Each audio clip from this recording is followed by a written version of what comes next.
welcome to my Saturday Insight. Alright, so today the situation that I picked up on is that you and someone else have completely different emotional vocabulary.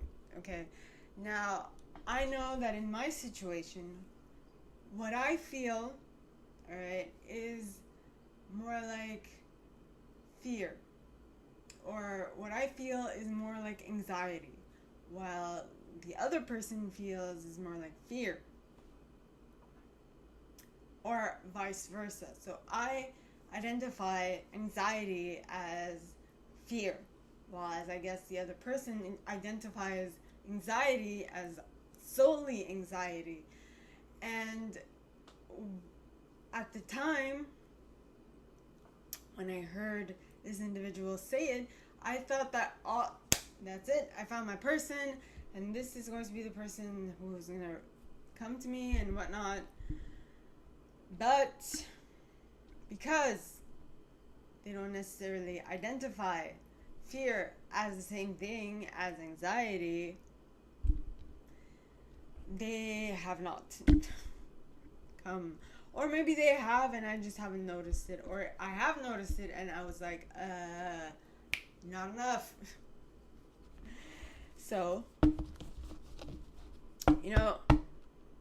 this is where one of the things that one of my coaches, JT Fox, says that you need to be able to compartmentalize and be able to go about your day anyway. Because if you are going to allow your emotions to fully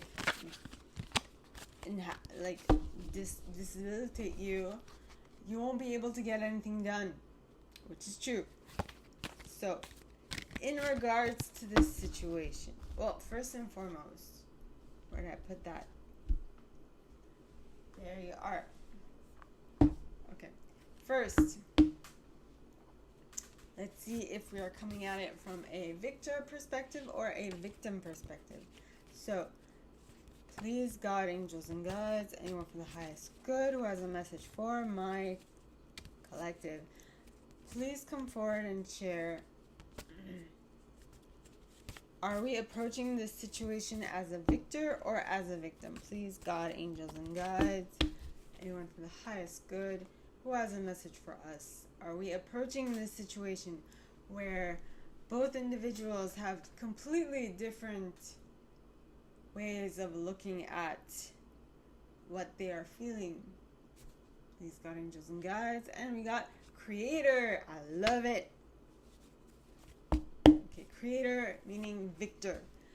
Okay, we are approaching this situation as the victors, meaning we know that this distinction that we are making between one feeling and the other is distinguishing us from the victims, right? Not to say that the other party is not a victim, but to say that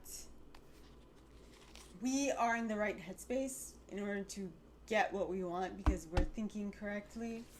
So, and if you're like, nah, that's not my story, well, you have to take what applies and leave the rest. And if you feel like you are the victim of the situation because of the fact that because of something you have no control over, meaning how they identify what they're feeling,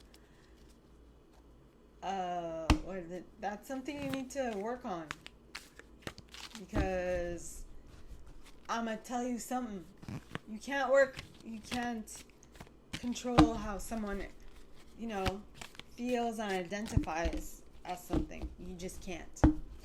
So the card that came out for scripture that's gonna help us with this situation of the emotional vocabulary that both parties have is Psalm 139 book 139 verse 13.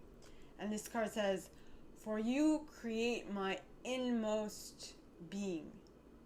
For you created my inmost being.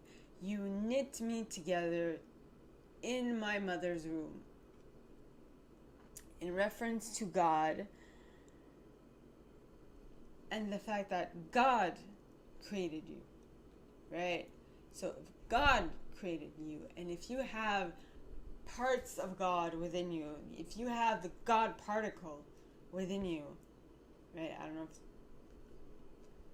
if you have that little bit of magic, that divineness that we all have, if you come out of this situation knowing that you are divinely guided every single moment, even the moments that suck, they are meant to teach you something.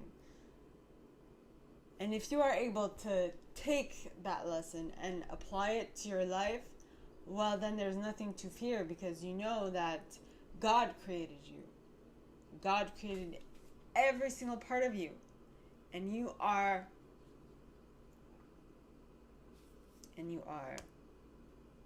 golden. You know what they say, right? God's rejection is not God's denial. It's just redirection. Confirmation with the beep.